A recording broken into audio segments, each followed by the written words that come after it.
conversations called My Lourdes Story, where I'll be talking to various people about their Lourdes experience and what Lourdes means to them. I'm Joan Cahill, and I've spent a lot of time over the last few years in Lourdes, a place that is very special to me. Today I am talking to Felicity Puszka. Felicity was born in Bedford in England and has been living in Lourdes with her family for the last 29 years. I thought it would be interesting to talk to someone actually living in a place that we all have a great affinity to. So, bonjour Felicity, and thank you for talking to me today. Hello Joan, delighted to be talking to you today. So can we start off, Felicity, with you telling us a little bit about your Irish heritage? So my father, Francis Macaulay, was born in Glasgow, and his parents were Irish, and grandfather had left Letterkenny in County Donegal to come over to Glasgow for work. When Daddy was 18, he left Glasgow himself and went to Dublin, where his elder sister, my Aunt Mary, had married a Dublin man, and he lived there for the next few years until 1938 in Rathgar, when he came to England and eventually met my English mother, and they went on to have 5 children, 5 daughters, and I'm the youngest of those 5 daughters. And Felicity, I know you met Jean, your husband, while you were both working in Paris. So will you tell us what brought you to Lourdes? So I met Jean. I was working a summer in Paris in 1978 with my best friend Anne from Bedford. Jean Puszka, my now husband, was working in Paris too. He's born and brought up in France, of Polish parentage. And we had quite a long courtship between studying, travelling and work and so on. We married in 1986 and we lived in London at that time. Our first son, who's actually a Cockney, was born within the sound of Bow Bells. And then we moved to Bedford to be nearer to the family. And that's where our second son, Sebastian, was born. And then in 1992, we left England and we came to France because Jean had found a job with the large hotel group Accor here in Lourdes. So what was Lourdes like, Felicity, 29 years ago when you moved? And, was it difficult with a young family? I think any person who leaves their roots, any expat, as we like to call ourselves, immigrant, will say the same thing. You leave a part of yourself behind. And of course, there are times when it's very, very hard. I was very glad to be in Lourdes because it felt very welcoming. It felt very small. The climate, although as everybody who knows Lourdes will know that there's a lot of rain, but it's quite a mild climate. It's gentle. And in those days, back in the early 90s, it was busy. So it was a really good marriage between being very busy and very cosmopolitan, but also not having the aggravation of a big city. And when I first arrived with the children, of course, I knew hardly anybody. And I'd often walk down with the little ones to the sanctuaries in the afternoon. And we all loved the afternoon procession. And it was incredibly moving to see that number of people and that number of nationalities. And I sometimes used to mull to myself, I live here. I can go home. I can open my front door and put the kettle on and think what I'm going to make for tea. And I live here. All these people have come from the 4 corners of the world to this place. I think what I'm trying to say is the big difference between then and now is the sheer ocean, the sheer multitude of humanity back in those days. It was so, so busy during the spring and the summer and on into late October. So it was lovely. It was lovely. In the winter, it was quiet.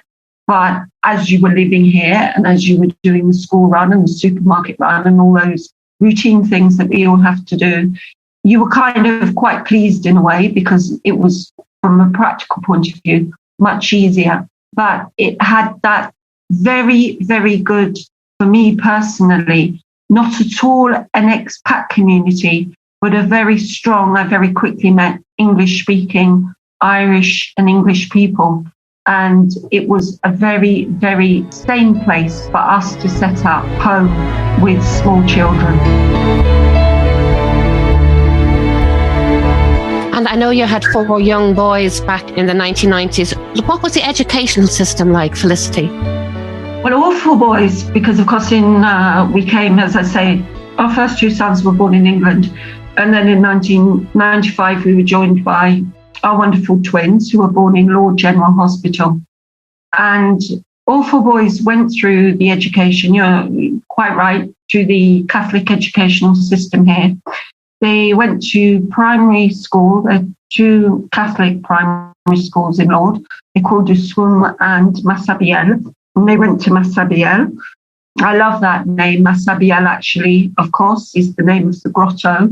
It means beautiful old rock in the local dialect. And the boys all started their scholarity there and then went on to St. Joseph's Secondary School and finished up at Péramel, the Lycée Péramel, which, of course, at the time of the apparitions, Abbé Péramel was the parish priest.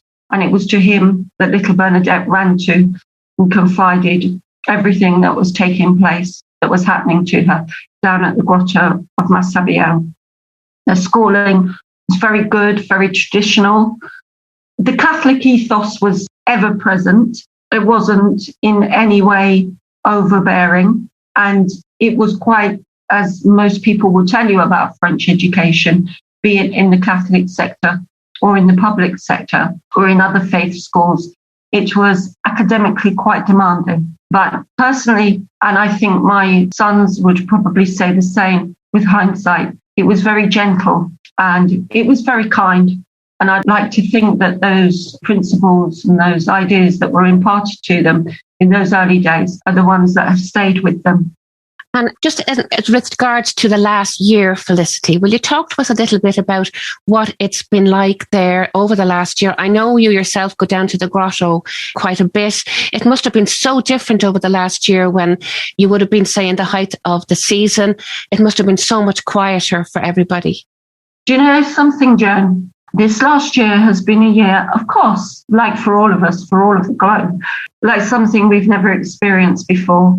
It's so quiet, but not that quietness that falls on Lourdes at the end of the season, an almost eerie quiet. And we so miss the pilgrims. And personally, one of my favourite things to do at the end of the day, between April and October, when I come up to bed at night, is to open my windows. And during the season, I can always hear the singing from the grotto. And of course, it's so quiet everywhere, and everywhere is shuttered. The word I would reach for is forlorn, and it's very, very sad. In fairness to Lourdes, the town itself and the sanctuaries remain, there's a little bit of life, and as you say, we still go down there, and we can, and St. Joseph's Gate and St. Michael's Gate are both still open. Of course, we have to respect the rules of COVID as we do everywhere. And there's hand gel ever present, and we have to wear the masks. But everywhere we look, the traffic, the shops, the cafes, the restaurants, and of course, the sanctuary itself, we're missing the pilgrims. For the people who live here, who do the season, as we know, most of the work in Lourdes since the time of the apparitions has been seasonal work. It's quite a dramatic story, and they have been very well looked after by the French state, like they have in other parts of Europe. And so most seasonal workers have had the equivalent of furlough. But I believe that runs out in September. And then, of course, we don't know what will happen. We're desperately hoping that 2022, given the vaccination program and so on, things will at least start to go back, inverted commas, to normality. Like everything else, everyone else, we're just hoping. I'm sure a lot of the businesses, Felicity, who, as you said, completely depend on tourists, they must be struggling big time. They are. They're really struggling. I mean, it's no secret as a tour guide, I would have always said to people during our transfer in from Lourdes Airport to the town itself that the population of Lourdes has dramatically dropped over the last few years. And that includes the number of people, the number of pilgrims who come to Lourdes. So a lot of us who know this place so well knew that there was going to have to be somehow, a plan B. Of course, nobody knew that there was a pandemic coming and the businesses are really struggling. From everything that I've read, everything that I've heard, people that I've talked to who are more au fait with the situation than I am, it will probably reinvent itself. It will kick back into life. But goodness only knows at this stage how long that will be. And there are so many lovely places in Lourdes, Felicity. Your favourite place within the domain itself?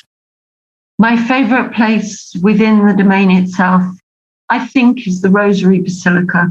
During my work as a tour guide, I often took American groups and they would sigh when they saw those beautiful mosaics at the Rosary Basilica.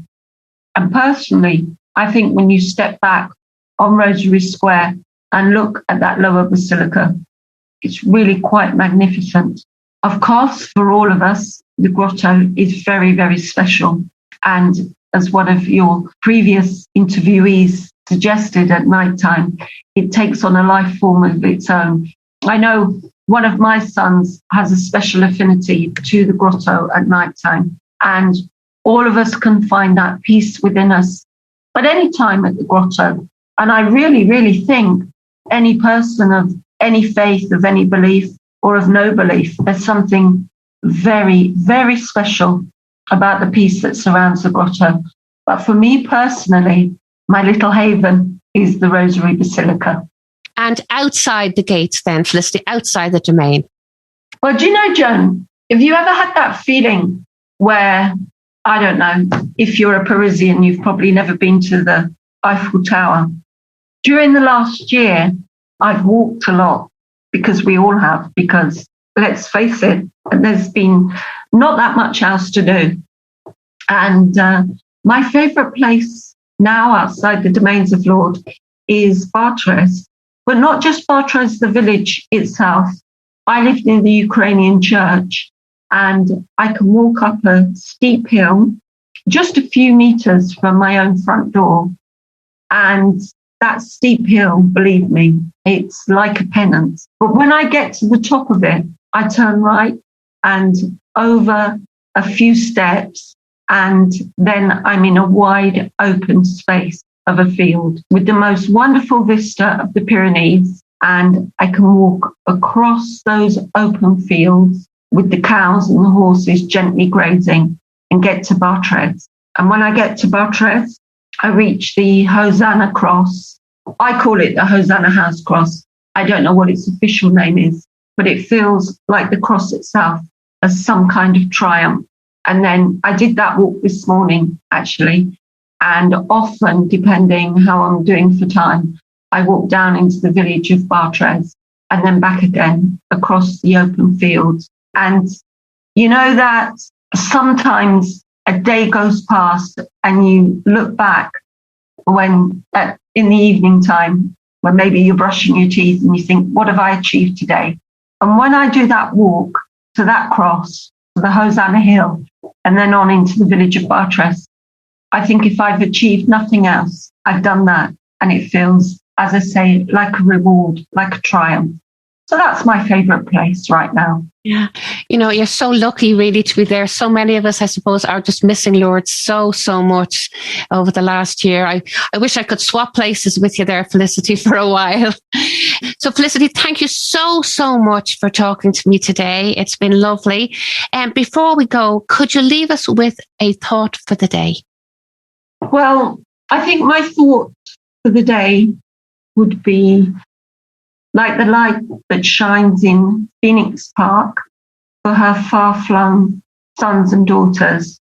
Rest assured, to those of you who love Lourdes and have as much a connection with it as you do, as I do, that we're keeping the candles burning, and we'll do that until you come back to us, because we need and want you to come back to us. And we know that you will in the not too distant future. Thank you so much, Felicity. That was lovely. Thank you so much for talking to me today.